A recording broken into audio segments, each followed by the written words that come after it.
इन 3 महिलाओं को तुलसी माता को जल भूल से भी नहीं चढ़ाना चाहिए। मित्रों, एक बार देवी सत्यभामा भगवान श्री कृष्ण के पास आई और उनसे विनम्रता से पूछने लगी, हे प्रभु, आपने पहले मुझे तुलसी माता को जल चढ़ाने और उसके पास दिया जलाने का महत्व बताया था, किंतु आज मैं आपसे यह जानने के उद्देश्य से आई हूँ कि तुलसी माता को जल चढ़ाने के नियम क्या है। किस प्रकार की महिलाएं तुलसी माता को जल चढ़ा सकती हैं और कौन सी महिला नहीं चढ़ा सकती।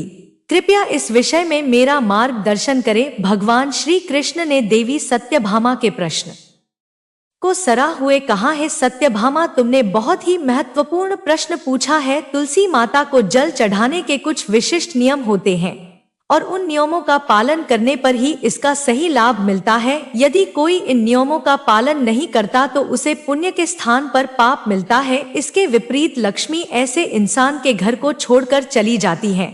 आज मैं तुम्हें 3 प्रकार की महिलाओं के बारे में बताऊंगा जिन्हें तुलसी माता को जल नहीं चढ़ाना चाहिए। इन महिलाओं द्वारा तुलसी माता को जल चढ़ाने से शुभ फल प्राप्त नहीं होता, बल्कि इसके विपरीत उन्हें पाप ही लगता है। किंतु हे देवी, इससे पहले कि मैं तुलसी माता को जल चढ़ाने के नियम बताऊं, तुम्हें सुनंदा की प्राचीन कथा सुनाता हूँ।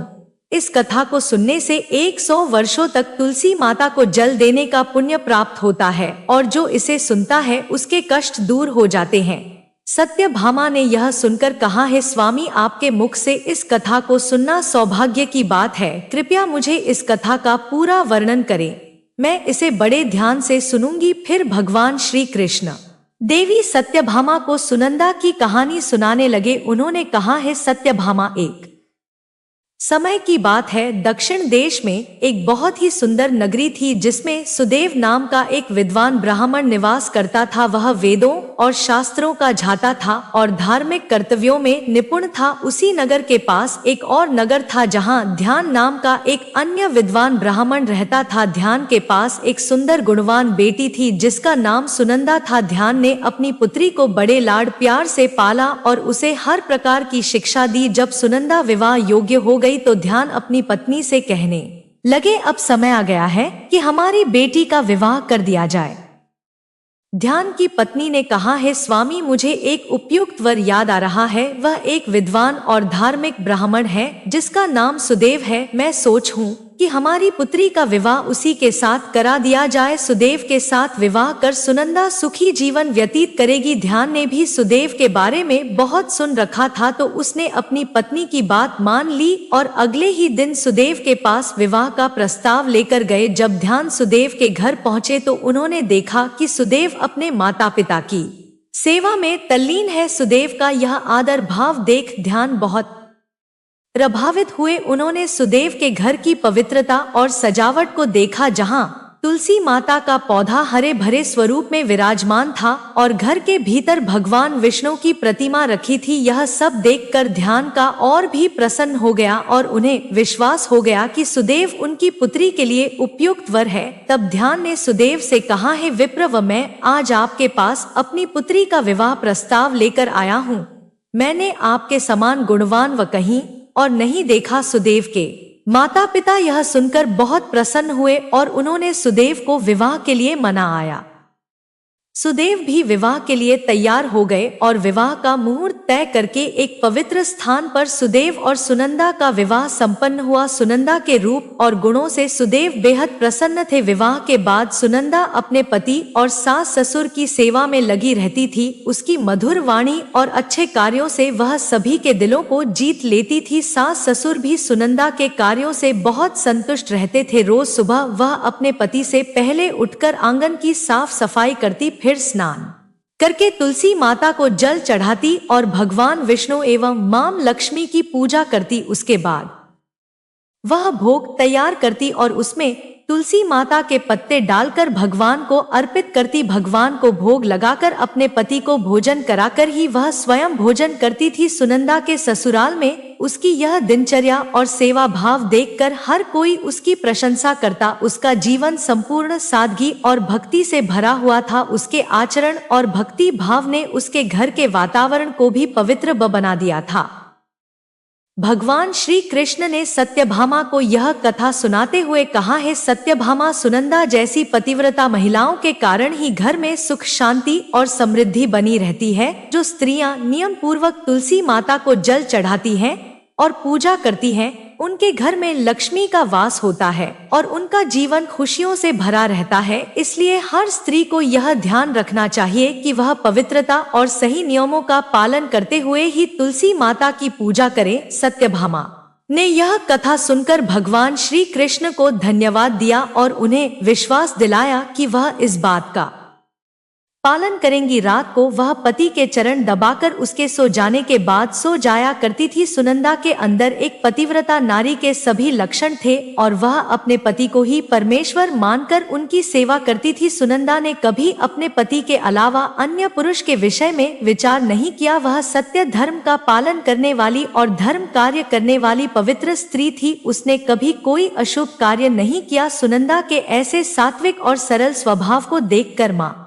लक्ष्मी उस पर मेहरबान थी। माँ लक्ष्मी स्वयं चलकर उसके घर में आकर निवास करने लगी, जिससे सुनंदा के जीवन में सुख समृद्धि और भी अधिक बढ़ गई। भगवान श्री कृष्ण कहते हैं, हे देवी सत्यभामा, देवी लक्ष्मी उन्हीं महिलाओं पर अपनी कृपा दृष्टि बनाए रखती है जो पतिव्रता होती है और जो सत्य धर्म का पालन करती है। सुनंदा के अंदर वे सभी लक्षण थे जो एक श्रेष्ठ पतिव्रता नारी के अंदर होने चाहिए। सुनंदा और उसके जीवन की यह घटना एक गहरी सीख देती है, जहां उसने अनजाने में एक भूल की जिसने उसके पूरे परिवार को संकट में डाल दिया। एक दिन सुनंदा का पति, जो अपने कामुक भावनाओं के वशीभूत हो गया था, सुबह स्नान के बाद उसके पास आया और उनके बीच शारीरिक संबंध स्थापित हुए। इस घटना के बाद सुनंदा ने अपने दैनिक नियमों की उपेक्षा कर दी। बिना स्नान किए उसने तुलसी माता को जल अर्पित किया और उसे स्पर्श किया। यह वही क्षण था जब सुनंदा के शरीर में महामोह का प्रवेश हुआ और उसके जीवन में विपत्तियों का सिलसिला शुरू हो गया। सुनंदा के इस कृत्य से देवी लक्ष्मी नाराज होकर उसके घर को त्याग कर चली गई। लक्ष्मी के चले जाने से घर का वातावरण पूरी तरह बदल गया। मोह के प्रभाव में सुनंदा के सारे इंद्रिय भ्रमित हो गए और वह अपने धार्मिक कर्तव्यों से दूर होती गई। यह मोह केवल सुनंदा तक ही सीमित नहीं रहा, इसका प्रभाव उसके पति पर भी पड़ा। वह भी हमेशा काम भावना से घिरा रहने लगा और धर्म से विमुख हो गया। एक दिन सुनंदा के पति ने सभी मर्यादाओं का उल्लंघन किया और मासिक धर्म के दौरान उसके साथ संबंध स्थापित कर लिया। इस कृत्य से सुनंदा के शरीर में विद्यमान ब्रह्मा हत्या का पाप उसके पति में स्थानांतरित हो गया। इसका परिणाम भयावह था। वह पाप सुनंदा के पति को तुरंत ही कोढ़ जैसे गंभीर रोग से पीड़ित कर गया। उसके शरीर पर जलन और छाले हो गए और वह दर्द से कराने लगा। सुनंदा की सांस जब यह सब देखती है तो वह क्रोधित होकर सुनंदा को दोषी ठहरा है। वह सुनंदा को पापिनी और कुलटा कहकर घर से बाहर निकाल देती है। सुनंदा, जिसने पहले ही अपने पति की स्थिति पर पछतावा करना शुरू कर दिया था, अब अपने जीवन में पूरी तरह अकेली हो जाती है। घबराई और टूटी हुई सुनंदा घर से निकलकर एक वन में चली जाती है। चलते चलते वह एक आश्रम तक पहुंचती है। वहां उसे कोई नहीं मिलता और वह वहीं बैठकर अपने कृत्य पर विचार करने लगती है। कुछ समय बाद आश्रम के ऋषि वहां आते हैं और सुनंदा को देखते हैं। उसकी दशा देखकर ऋषि पूछते हैं, हे पुत्री, तुम कौन हो और इस वन में इस तरह दुखी क्यों बैठी हो? सुनंदा, जो अपने अपराध और उसके परिणाम से पहले ही व्यथित थी, ऋषि को पूरी बात बताती है। वह कहती है, हे मुनिवर, मैंने मासिक धर्म के दौरान अपने पति के साथ संबंध बनाया और यही कारण है कि मेरे पति इस भयंकर रोग से ग्रस्त हो गए। मेरे कृत्य ने न केवल मुझे बल्कि मेरे पूरे परिवार को दुख में डाल दिया है। ऋषि, जो करुण और ज्ञान के प्रतीक थे, उसे सांत्वना देते हुए कहते हैं, पुत्री, तुम चिंता मत करो। जो हुआ उसे बदला नहीं जा सकता, लेकिन उसका प्रायश्चित अवश्य हो सकता है। भगवान विष्णु की भक्ति और निष्ठा से किए गए प्रयास हर पाप का निवारण कर सकते हैं। ऋषि ने सुनंदा को उपाय बताया, तुम इस आश्रम में रहकर नित्य भगवान विष्णु की पूजा करो, तुलसी माता को प्रतिदिन जल अर्पित करो और गौ माता की सेवा करो। भगवान तो तुम्हारी भक्ति से प्रसन्न होकर तुम्हें और तुम्हारे पति को पापों से मुक्त करेंगे। सुनंदा ने ऋषि के निर्देशों का पालन करने का संकल्प लिया। उसने वहीं रहकर नित्य स्नान के बाद भगवान विष्णु की मूर्ति की पूजा शुरू की। वह तुलसी माता को जल चढ़ाती, गौ माता की सेवा करती और पूरे दिन भक्ति में लीन रहती। 1 वर्ष का समय बीत गया। सुनंदा की भक्ति और तपस्या से भगवान विष्णु अत्यंत प्रसन्न हो गए और उन्होंने उसे साक्षात दर्शन दिए। भगवान को अपने सामने देखकर सुनंदा ने उनके चरणों में गिरकर बार बार प्रणाम किया। भगवान विष्णु ने उसे आशीर्वाद देते हुए कहा, हे पुत्री, तुम्हारी भक्ति ने मुझे प्रसन्न किया है। अब बताओ तुम्हारी क्या इच्छा है। सुनंदा ने नम्रता से पूछा, हे प्रभु, कृपया मुझे यह बताएं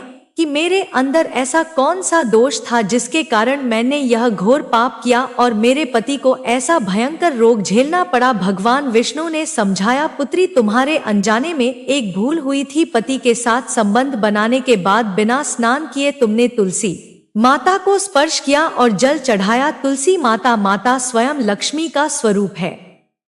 ऐसी अवस्था में तुलसी माता को स्पर्श करना अपवित्र होता है। यही कारण था कि महामोह ने तुम्हारे शरीर में प्रवेश किया और तुम्हारा मन धर्म से विमुख हो गया। सुनंदा ने अपनी भूल को स्वीकारते हुए भगवान से क्षमा मांगी। भगवान ने उसे आशीर्वाद दिया और कहा, तुमने अपने प्रायश्चित से अपने पापों का नाश कर लिया है। अब तुम अपने घर लौट जाओ। तुम्हारा पति भी शीघ्र स्वस्थ हो जाएगा और तुम्हारा परिवार पूर्ण समृद्ध होगा। भगवान के आशीर्वाद से सुनंदा का जीवन बदल गया। वह अपने घर लौटी जहां उसका पति कोढ़ से मुक्त हो गया। पूरे परिवार में सुख और शांति का वातावरण फिर से स्थापित हो गया। सुनंदा ने अपनी भूल से मिली शिक्षा को जीवन भर स्मरण रखा और धर्म के मार्ग पर अडिग रही। तुमने अपवित्र अवस्था में ही तुलसी माता को जल अर्पण किया था, जिस कारण से देवी लक्ष्मी तुम्हारे घर का त्याग करके चली गई और फिर महामोह ने तुम्हारे अंदर प्रवेश कर लिया। उसी महामोह के कारण तुम्हारे और तुम्हारे पति के अंदर काम का प्रभाव अधिक बढ़ गया और मासिक धर्म के दौरान स्त्री के साथ संसर्ग होने के कारण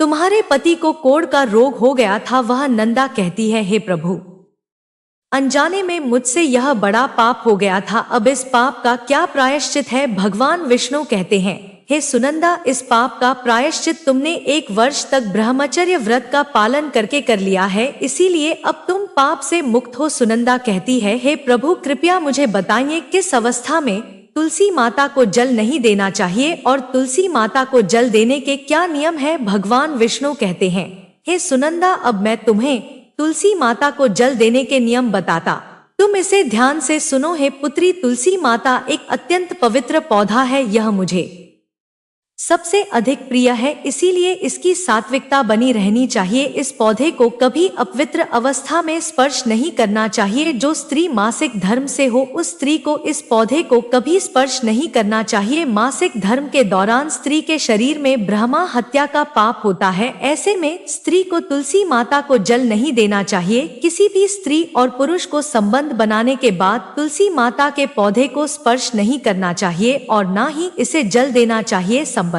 बनाने पर स्त्री और पुरुष का शरीर अपवित्र हो जाता है। ऐसी अवस्था में तुलसी माता के पौधे को स्पर्श करने पर दोष लगता है। देवी लक्ष्मी ऐसे स्थान से चली जाती है। हे पुत्री, जो स्त्री अपने पति का त्याग करके चली गई हो, जो विवाह के पश्चात अपने पति को छोड़कर पुरुष के साथ निवास कर रही हो, ऐसी स्त्री को भी तुलसी माता को जल नहीं छड़ना चाहिए। तुलसी माता की पूजा करने का अधिकार केवल पतिव्रता महिलाओं को ही है। जो स्त्री अस्थि होती है, उसे तुलसी माता को जल नहीं चढ़ाना चाहिए। हे सुनंदा, अब मैंने तुम्हें तुलसी माता को जल देने के संबंध में महत्वपूर्ण नियम बताए हैं, तुम इसे ध्यान में रखो। तब सुनंदा कहती है, हे प्रभु, मेरे पति कोढ़ के रोग से पीड़ित है, कृपा करके मेरे पति को रोग से मुक्त कीजिए। तब भगवान विष्णु कहते हैं, हे सुनंदा, तुमने इस तुलसी माता के वृक्ष की 1 वर्ष तक पूजा की है। यह अत्यंत पवित्र पौधा है। अब तुम इसके पत्ते ले जाकर अपने पति को खिला दो, वह रोग और पापों से मुक्त हो जाएगा।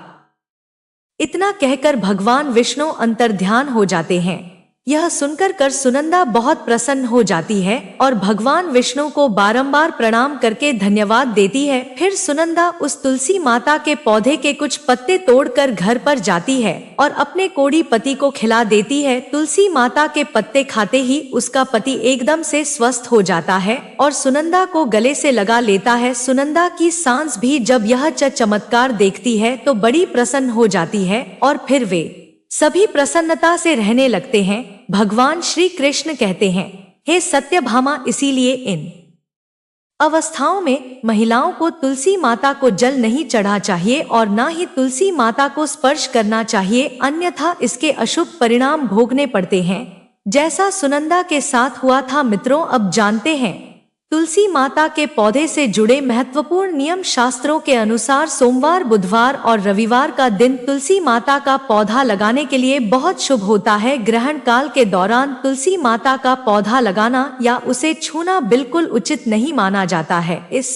समय तुलसी माता अपवित्र मानी जाती है और इसे छूने से नकारात्मक प्रभाव हो सकते हैं।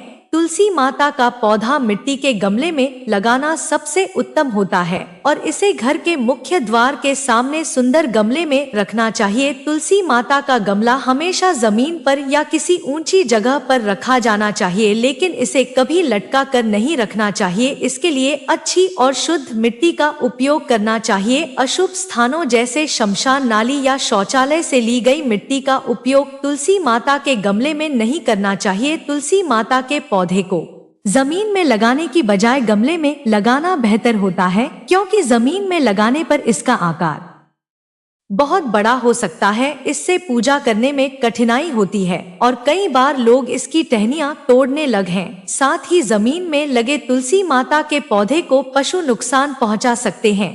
तुलसी माता का पौधा लगाने के लिए उत्तर, उत्तर पूर्व और पूर्व दिशा को सबसे शुभ माना गया है। विशेष रूप से उत्तर पूर्व दिशा में तुलसी माता लगाने से घर का वातावरण सकारात्मक बनता है और परिवार पर शुभ प्रभाव पड़ता है। तुलसी माता का पौधा आग्नेय कोण यानी दक्षिण पूर्व दिशा में नहीं लगाना चाहिए, क्योंकि इस दिशा में यह जल्दी सूख सकता है। तुलसी माता को कभी भी अंधकार में नहीं रखना चाहिए और शाम के समय इसके पास दिया जलाना शुभ होता है। इसके अलावा तुलसी माता को चुनरी और हरे रंग की चूड़ियां बांधना चाहिए। तुलसी माता को सजीव मानते हुए इसे कभी अकेला नहीं छोड़ना चाहिए। तुलसी माता के पत्ते तोड़ते समय ध्यान रखना चाहिए कि धारदार वस्तु जैसे चाकू या कैंची का उपयोग ना करें। तुलसी माता के पत्ते उंगलियों से ही तोड़ने चाहिए। टहनियां तोड़ना वर्जित है, क्योंकि यह अशुभ माना जाता है। पत्ते तोड़ते समय नाखूनों का भी उपयोग नहीं करना चाहिए, क्योंकि इससे स्त्री के सौभाग्य पर नकारात्मक प्रभाव पड़ सकता है। एकादशी के दिन तुलसी माता के पत्ते तोड़ना भी वर्जित है। इस दिन की आवश्यकता के लिए एक दिन पहले ही पत्ते तोड़कर रख लेना चाहिए। सूर्य ग्रहण और चंद्र ग्रहण के समय तुलसी माता को छूना मना है। शाम के समय भी तुलसी माता के पत्ते नहीं तोड़ने चाहिए, क्योंकि इस समय तुलसी माता निद्रा अवस्था में होती है। ऐसा करना पाप माना गया है। पुरानी और सूखी तुलसी माता की पत्तियों को फेंकने की बजाय मिट्टी में दबा देना चाहिए। इसे नाली या कचरे में फेंकना अशुभ होता है। रविवार के दिन तुलसी माता को जल अर्पित नहीं करना चाहिए। तुलसी माता को जल चढ़ाने के लिए शुद्ध पानी का ही प्रयोग करें। गंदा या झूठा पानी चढ़ाना वर्जित है। मित्रों, यह जानकारी आपको कैसी लगी हमें कमेंट बॉक्स में जरूर बताएं। मित्रों, यदि आप मां लक्ष्मी की असीम कृपा पाना चाहते हैं तो कमेंट बॉक्स में लिखे जय मां लक्ष्मी हम पर और हमारे परिवार पर अपनी कृपा करें, हमारे दुख दूर जाएं। और मित्रों, हमारे इस चैनल संजू हिंदी कहानियां को सब्सक्राइब करें। जय मां लक्ष्मी।